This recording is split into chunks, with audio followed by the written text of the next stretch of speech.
Well, hello, everybody. Welcome to Create Your Own Story. I am Theresa Marie, your coach, your counselor, your mentor, and by now, I'm sure your friend. Today, I have with me a great guest from this side of the world. I am coming at you from the Philadelphia area. Dave comes to us from the New Jersey area. And Dave has a brilliant mind when it comes to all things digital, marketing, branding. I've been following him, watching him. We have a couple of different things that have obviously connected us, and we found out that we had more in common, little bits of info. So I just want to introduce to you Dave Gambrill and have him tell a little bit about himself. Welcome, my friend. Thank you for coming. You're so welcome. I'm glad to add value to your audience however I can. And yeah, I'm here to help, here to serve. So however I can help. Thank you. So I've been following you for a while, and you have some amazing insights. And I know that your coaching business is getting bigger, and we'll talk about that. So Dave, tell us a little bit about your company. Yeah, so I have a bunch of different revenue streams, but ultimately what it comes down to is I help people unleash their awesome on the world. And so I do that through coaching, through digital marketing. I have a Facebook group, I have a podcast. I'm in the process of writing a book right now. So all kinds of stuff out there to help people. And primarily it comes down to understanding how to market themselves in the marketplace, because it doesn't matter how awesome you are. It doesn't matter how good your skills are. Before we came on live, you were talking about this person who likes to help people decorate things a certain way. It doesn't matter how good she is if nobody knows that she does that, or that, you know, she's the best kept secret. So one of the things I help people do is, I guess, demystify marketing and understand what it is and what it isn't, and understand how to put it into play in their business, whether it's online or whether it's brick and mortar. There's some fundamental things that people need to do. And the stuff that you do online is really no different from what you do in person. There's like fundamental steps you have to take. And I know that the online piece scares a lot of people just because of the technology of it, I guess. But the stuff you do online is the same stuff you do in person. And we can talk about that and more, whatever you want to ask me about. But that's how I help people the most, right? There's people that are really good at what they do. They're just not really good at translating it to the marketplace. So I help people do that. I have to say that I'm one of those people. I'm good at what I do. I know what I do. I do well what I do, and I serve people and help people. But I don't have a strength in marketing and branding. And so for what would you say to people like me who are good at what they do, but they're not good at marketing themselves? That's a great question. And a lot of people fumble around with that. So I'll give you a basic marketing lesson if you want. So people hear this thing about sales funnels, right? And they think about like, oh, there's all this technology and all these pieces. But the reality is a sales funnel is something that every business needs, whether you know it or not. And you actually have one in your business. It might not run as well as you want it to, but you have one. Everybody has one. And there's a basic marketing philosophy called AIDA. Okay? And if you think about a funnel with A being at the top and obviously another A at the bottom, it's AIDA. It's awareness, and then interest, and then desire, and then action. Okay. So awareness, interest, desire, action. And all you're really trying to do is move people through that funnel. Move your prospects, move the people you meet at networking events, move them through that funnel. So if you meet someone at a networking event, or they listen to your podcast or whatever, they're now aware of you. They know who you are. They're starting to, like, there's people watching me right now, never met me till 5 minutes ago. Now it's like, okay, I'm aware of who this Dave guy is. I don't know if I like him yet or not, but okay, here he is. And they're paying attention, right? So they're aware. The next phase is interest. People become interested in what it is you're doing, what it is you're offering. They start to realize that you are an expert or you are an authority in the space. And then they move down to desire, like they actually want to work with you. There's like, okay, I think I want to take the next step. And then the last A is action. They actually buy your thing. So you always have people moving through this, and not everybody moves through at the same speed. And you don't have a whole group of people that move through together. Right? People kind of go through at their own pace. But if you are not deliberate about the activities that you do to try to move people through that, then people will get stuck, right? Because you haven't moved them through. So I'll give you an example. I agreed to do this outreach because I knew I could serve your audience. I know I could help some people, but I also know it's going to get them into a funnel, or it's the awareness piece. And if they start to understand that I know what it is I'm talking about, and they decide they want to come get into a Facebook group or join my email list, then they're interested, right? And then when they hang around the Facebook group or they listen to my podcast or whatever, they'll say, oh yeah, this guy does know what he's doing. I want to buy his thing, or I want to buy the thing he recommends or whatever. And then they buy it. So the same thing holds true for you when you go out to networking events and you meet somebody, awareness. But where most people fail is they don't capture that lead. They don't get them on an email list. They don't get them in their Facebook group. They don't get them to do something to move them to that interest phase. And so they never can follow up with them because they don't have their information. Where you all have done this. I've done it lots of times myself. You take their business card and then you just sits on your desk and you don't do anything with it, right? Instead of following up and saying, hey, we had a good conversation about this. I found another resource that might help you, right? And then you could actually be, physically, manually moving that person through that funnel. But that's what you have to be doing essentially all the time in your business. And where people fail, there's two places they fail. One, they don't realize there's a funnel, and so they don't manage it at all. And two, people will spend some time moving a cohort of people through the funnel, and they'll get them down to the buying part, but they're not consistently putting people in the top. So they get all these people out, they get new coaching clients or whatever, and they're like, okay, that's great. Now what? And they look back at their funnel and it's empty because they haven't been doing any outreach. They don't have a podcast. They don't have an Instagram thing. They're not doing networking events, whatever. So that's the biggest thing. AIDA, awareness, interest, desire, action. If you're not being smart about that, whether you're doing it manually or automatically, your business is probably getting stuck somewhere. Okay. So you mentioned something about business cards. I have this theory that I don't carry business cards anymore. Talk to me about that. I've learned some lessons and navigated my way. So talk to me about business cards. Yeah, I don't have a business card either. And what I do instead, this is going to sound a little techie, but it works really well for me. There's this thing called QR codes. You've probably seen them, those little square boxes. All phones now can scan them. It used to be that phones couldn't scan them very easily without an app. But if you open the camera app, you can hold it near a QR code and it'll take somebody right to a website. So what I do if I'm going to a networking event, I just put that QR code right on the lock screen of my phone. And so if I meet someone and I really want to connect with them and make sure they have my information, I'll just say, hey, take out your phone and scan this, right? And it opens up a web page, a mobile-friendly web page on their phone, and there's all the information. They can listen to my podcast. They can get on my email list. There's like a million different things I have for them. All these different resources are all available to them. And so that's one of the ways I collect information or share my information and get it out there. So I think a lot of people that are in business spend a lot of time doing things like getting their branding and their colors and their logo and their catchphrase and their business card and all that stuff, but that's not generating revenue. And that's not really moving people through that funnel, right? You can move people through that funnel without any of that stuff. You can work on that stuff on the side, but I think for a lot of people, they spend a lot of time spinning their wheels on stuff that's not productive, if that makes sense. So that leads me to my next question. What is the best advice you could give someone who is still in the mindset of, I need a great website, I need logo, I need colors, I need to have a good tagline and nice business cards, pretty brochures? What would be your advice? I mean, you can use me as an example. If you just go Google me, Dave Gambrill, Gambrill, you're going to find that you're probably not going to see a website, although I do control the first 2 or 3 pages of Google results. It's all me there. It's pictures of me, it's my podcast, everything. There's no, I mean, yeah, I do have a logo. You see some logos for my podcast and stuff behind me, but I paid like $5, $10 to get those on Fiverr or something like that, right? What's more important is serving your audience. Figuring out who you can serve. There's a great blog post that I recommend people read. It's called 1,000 True Fans. It's by a guy named Kevin Kelly, 1,000 True Fans. I'll put that up after the call, but go ahead. True Fans. Cool.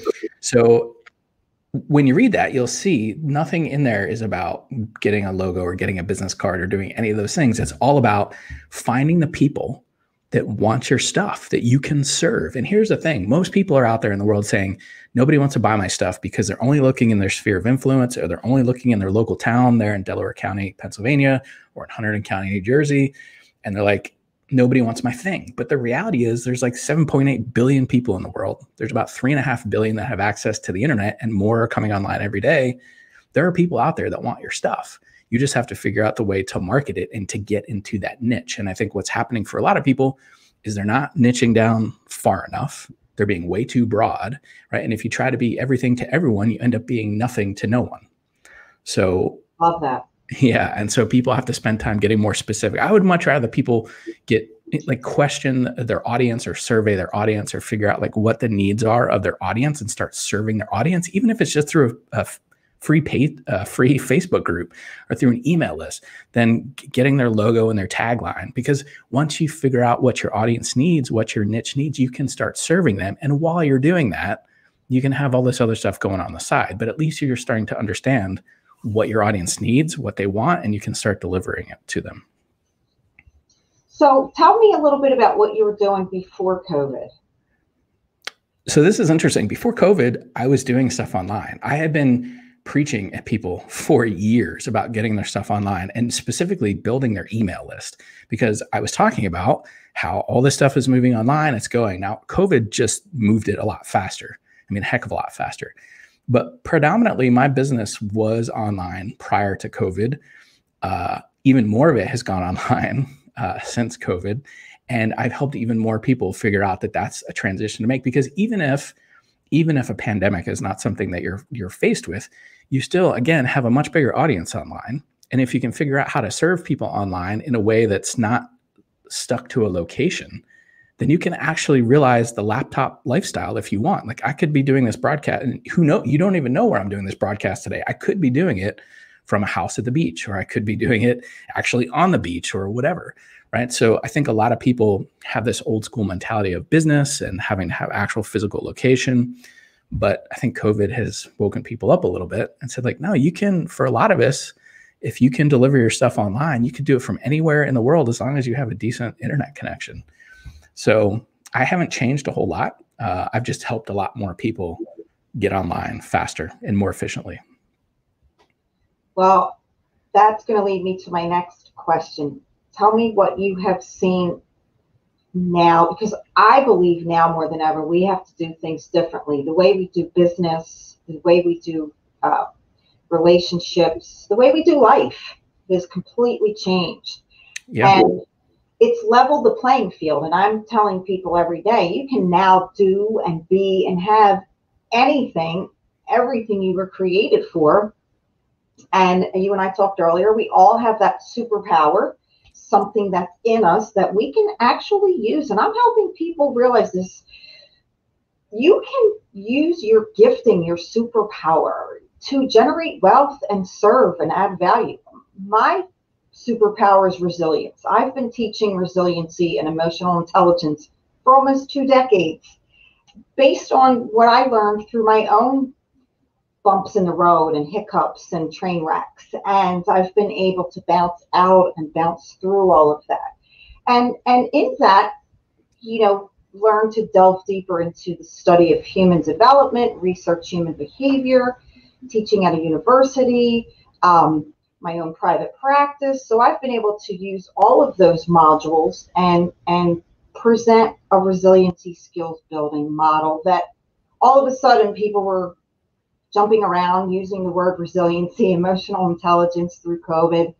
And what I have found was that now more than ever, because of the way we do things differently, people were pivoting. How did you pivot? Yeah, I think the pivoting piece comes back to what I mentioned about the marketing funnel in ADA. And I'll give you an example. There's a local pizza place that I had been talking to for years. And I said, listen, you need to build an email list. And the guy was like, what are you talking about? I'm a pizza restaurant. Like, when people want pizza, they come here. I said, no, but you need to figure out a way to get in front of those people more often. So if you figure out a way to like give away a free pizza a week, if people enter their email address or drop their business card in here, whatever, like build your email list.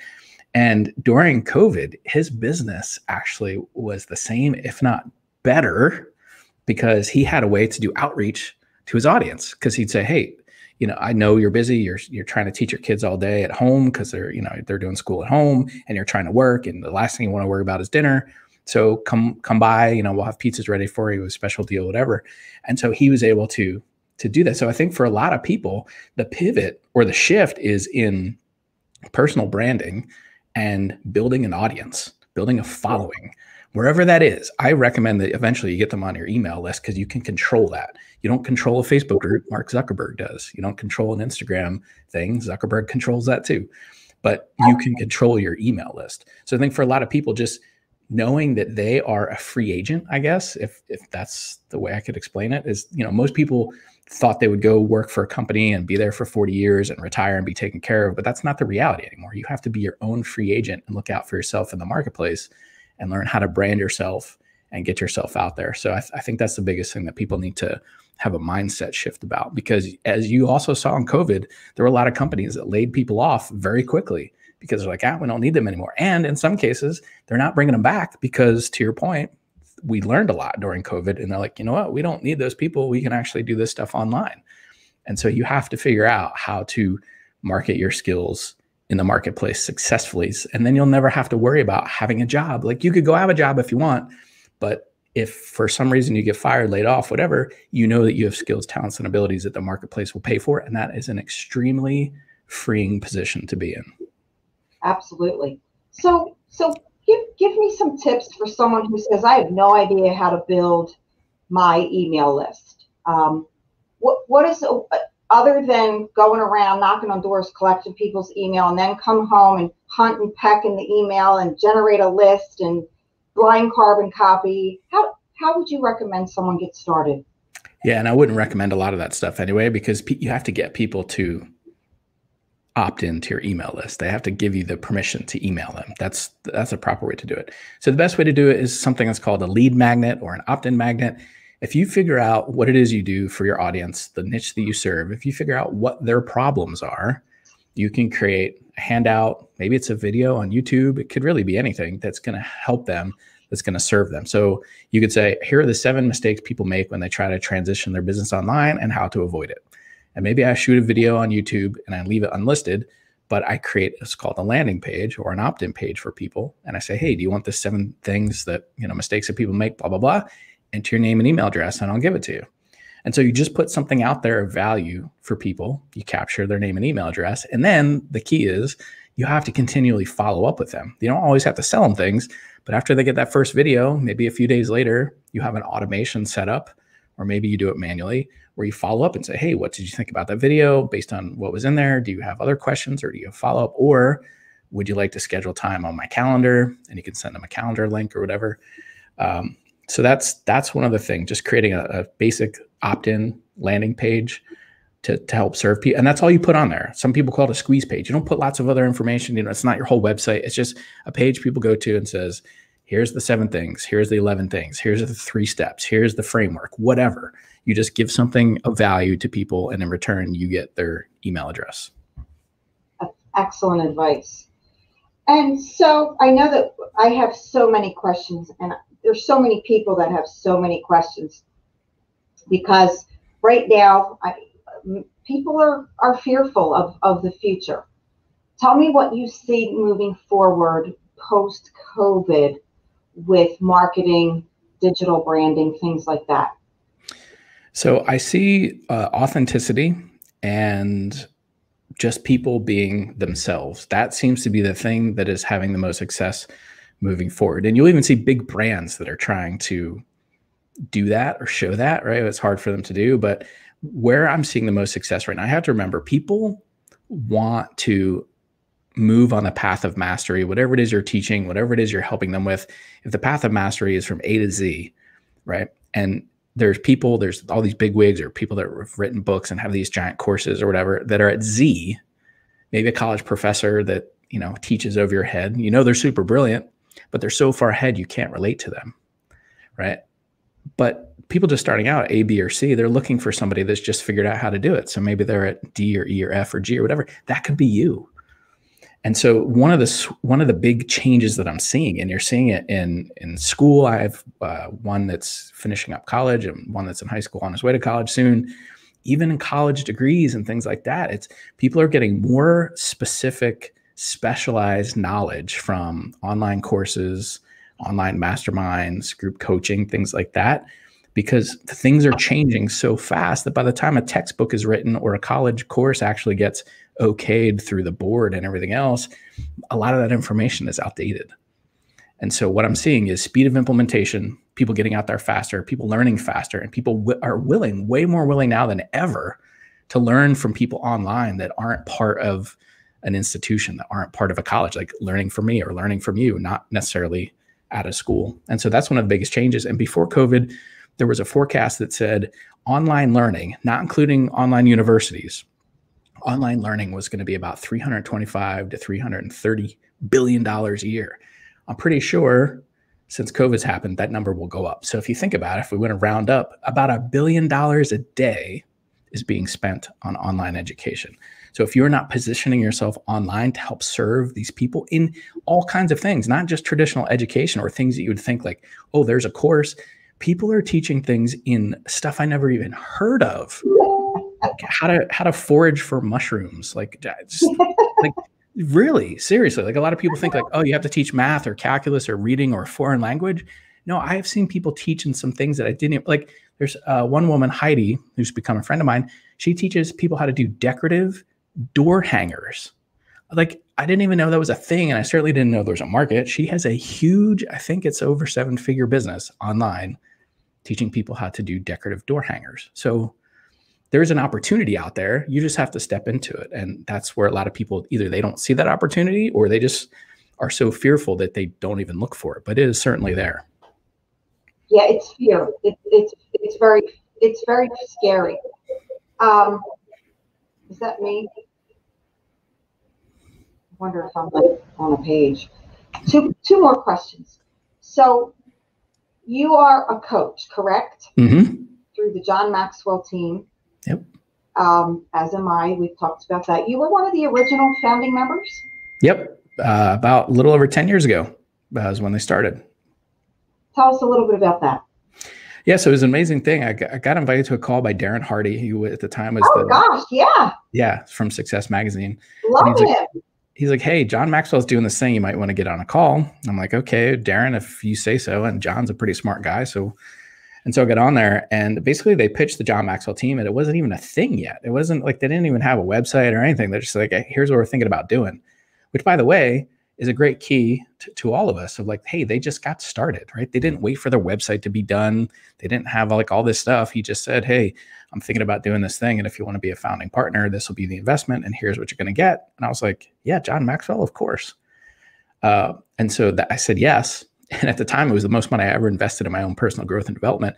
But it was good to be associated with him in the marketplace. Now, one of the things a lot of people have to figure out is you don't want to go brand yourself then as John Jr. People don't want John Jr. They can go right to John, and he's got stuff still in the marketplace. He still writes like 2 books a year.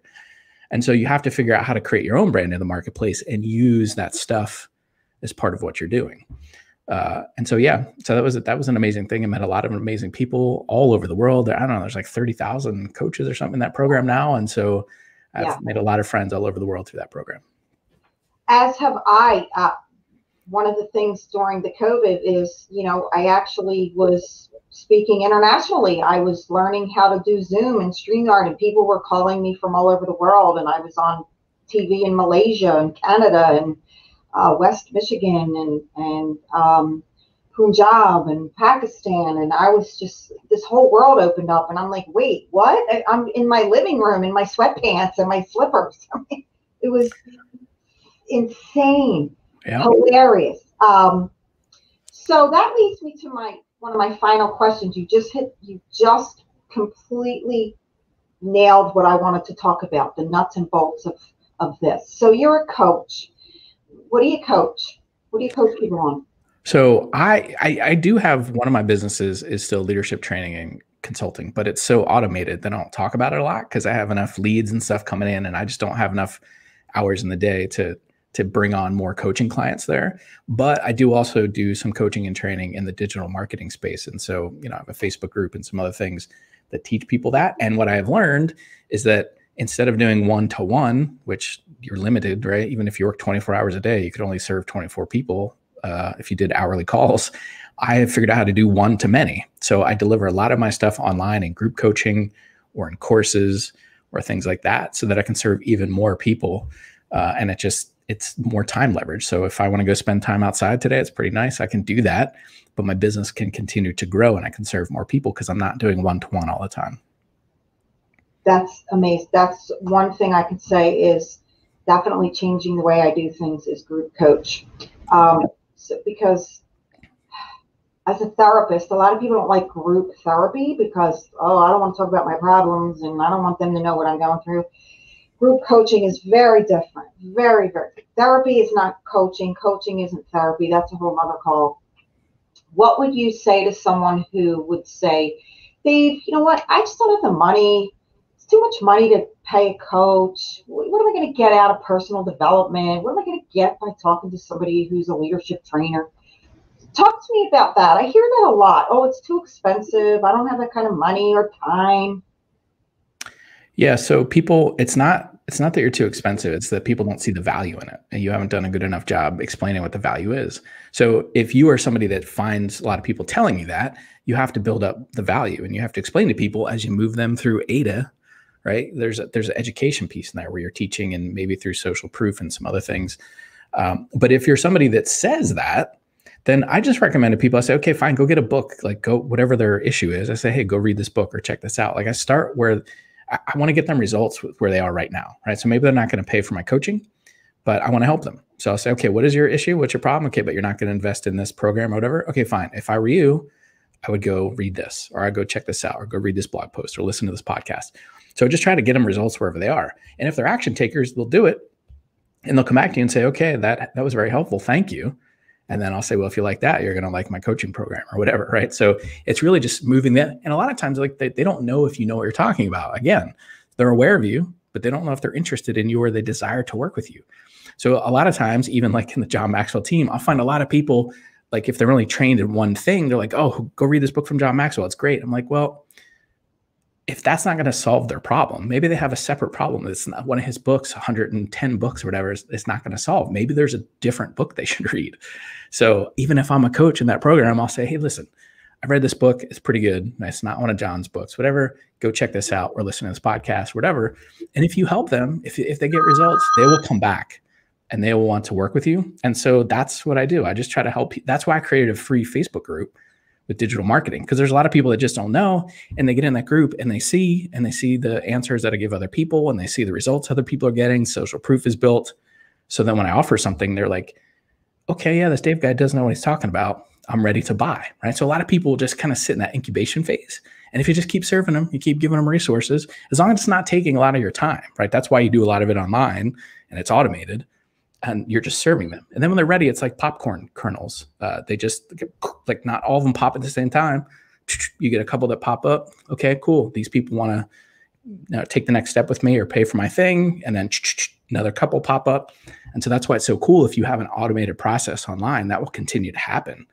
And you just, every time I turn around, I'm like, oh, there's more people for me to serve that have their wallets out, right? They're ready. I say, okay, fine, here, get into this thing or get into that thing. And then you just have to continue to serve people and add value and help them with their problems. I mean, that's what an entrepreneur is: identifying, solving problems, and getting paid to do it. And that's what you do. What's the difference between an entrepreneur and a business owner? Mindset. Oh, I love that. So I think that I get asked that a lot. I want to hear your thoughts. Yeah, it's and I don't have a hard stop here, so if we need to keep going, I can. We could talk about this for a real long time, but I think most traditional business owners get in a position where the business owns them. So that's one problem. I think most entrepreneurs are just creating side hustles and they don't ever put systems in place. So I think both of them actually end up having the same problem, which is they don't have systems and processes, and that the business owner or the entrepreneur becomes the kink in the hose, if you will. So if things need to grow or you want to try to scale, you can't, because everything has to come through you.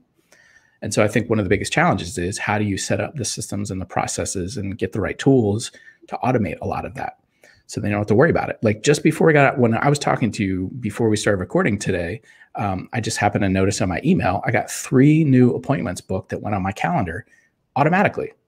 And one of them was a paid thing where someone, like two of them were clients of mine, and they paid it. But this one was like an hourly consulting call, and it popped on my calendar. It all happened automatically, right? So I can do the stuff, like I can have this conversation with you. I think a lot of business owners, entrepreneurs, both, they get in a position where they're so busy working on their business that they don't take the time to work. They're too busy working in their business. They don't take time to work on their business, right? And if you take a step back and go, okay, let's systematize this or put some tools in place, you'll be in a lot better place. So I think entrepreneurs and business owners, they can be one and the same, but I think the successful one is the one that says, okay, how do I take this to another level? And you don't need a franchise. You don't need to scale it to $1 billion if you don't want.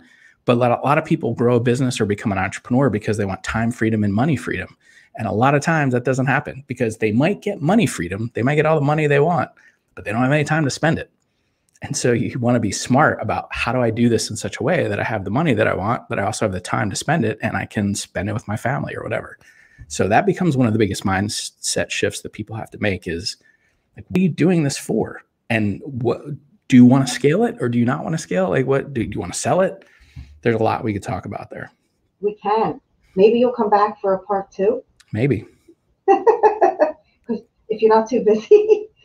So, all right. So wrapping it up, I want to be mindful of your time. What kind of people should be looking for you, Dave?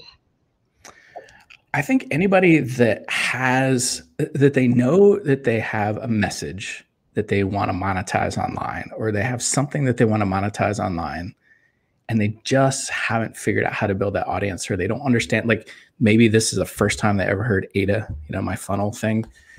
Those would be people that should come check out my digital marketing mentorship Facebook group, because I talk about the stuff on a more consistent basis in there. And I think through seeing the things that I teach, but more importantly, people asking questions that maybe you would not have thought to ask, it helps you grow so much faster, because you're like, oh, okay, those are where the next steps are in this process.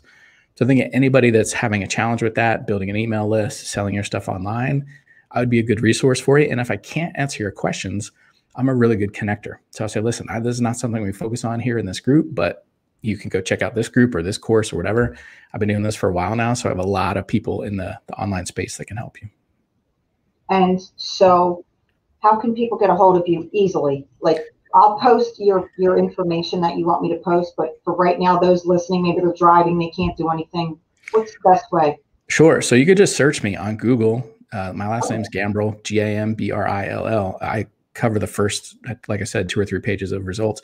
But if you go to gambrill.com/links, LINKS, there's all kinds of stuff on there. There's a Tech Tools Tuesday series that I do. My podcast is on there. There's all kinds of free resources. There's some free books for you, all kinds of stuff. And so, and my Facebook group is listed there as well. Awesome. So Dave, any final remarks before we close out this segment of Create Your Own Story? Yeah, my final comments would be, a lot of us, including me, were trained to play small through school, to sit down and shut up and don't speak until spoken to, and stay in a straight line and wait for permission and all that other stuff.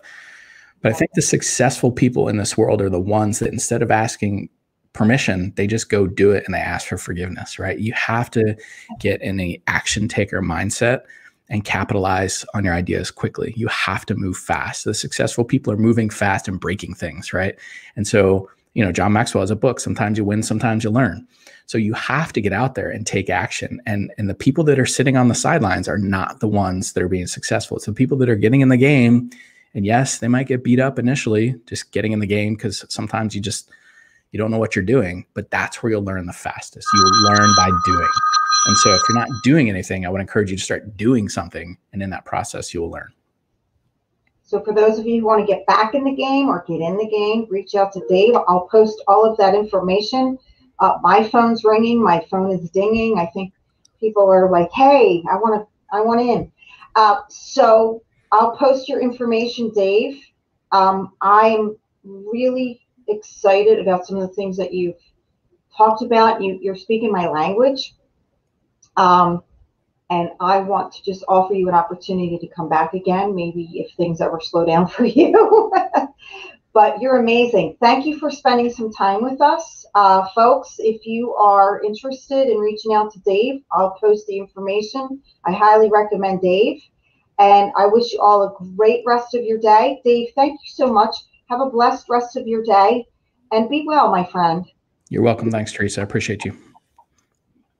Thank you. Bye, everybody. Thanks for joining us.